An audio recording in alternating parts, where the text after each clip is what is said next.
Hello বন্ধু, সোমনাথ গার্ডেনের পক্ষ থেকে সকলকে জানাই আন্তরিক অভিনন্দন, শুভেচ্ছা ও ভালোবাসা। বিগত কয়েক মাস ধরে টানা বৃষ্টির জন্য আমি সবজির বীজ এবং সবজির চারা বসাতে পারি নাই। অতিরিক্ত বৃষ্টির জন্য একটি নতুন পদক্ষেপ গ্রহণ করলাম। অর্থাৎ দেখে বুঝতে পারবেন আমি টবের মধ্যে কিছু মাচা শশা গাছ তৈরি করেছি। কারণ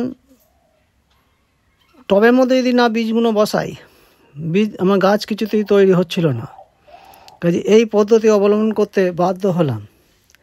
দেখে বুঝতে পারবেন, প্রথমে টবের ভেতরে 2 মাস মাটি দিয়ে দিলাম, অর্ধেকটা প্রতিটা টবের অর্ধেক পজিশনে দিয়ে দিলাম। তারপর বীজ 1-2 করে পুঁতলাম।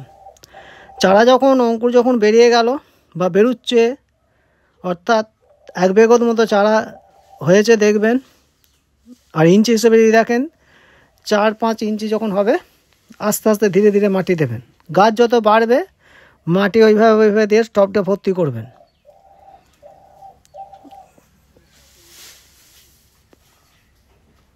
আমি মাচা বানাচ্ছি দেখুন। আর মাচায় কীভাবে কী জিনিস লাগে উপকরণ সম্পর্কে বলা আমার কিছুই নেই, কারণ আমার অন্যান্য চ্যানেল ফলো করলেই বুঝতে পারবেন।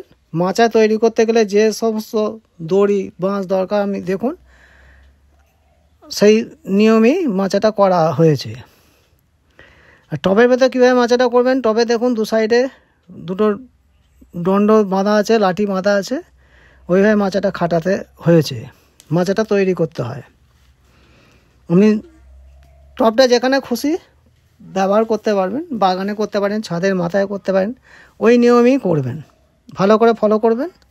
আর শশা গাছ যখন মাচায় উঠে যাবে, দেখুন আমার শশা ফলতে আরম্ভ করেছে। পাকা পাতাগুলো কেটে ছিঁড়ে ফেলে দেবেন। আর এই সময় উড়ন্ত কিছু পোকা শশা গাছে বসে পাতা খেয়ে নেয়, ওর জন্য আপনি কীটনাশক ঔষধ একটা প্রয়োগ করবেন।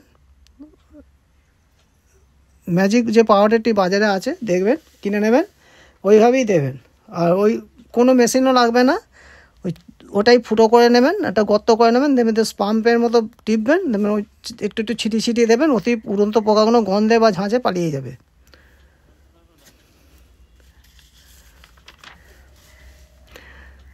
বৃষ্টি শশা গাছে জল রাখার নিয়ম, কিন্তু এখন অতিরিক্ত বৃষ্টি হচ্ছে, এখন জলের কোনো প্রয়োজন নেই দেবার। শুকিয়ে গেলে দেখেন যদি গোড়া শুকিয়ে যায় তখন জল দেবেন। এখন জলের কোনো ব্যাপার নয়, জল এখন হয়েই যাচ্ছে বৃষ্টি।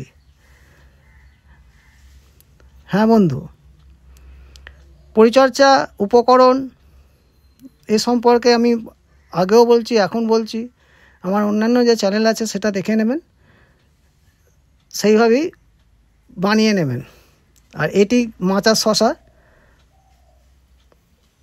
আর কীটনাশক ওষুধ আমি বললাম, এমন কিছু বিশেষ ওষুধ প্রয়োগ করতে হয় না।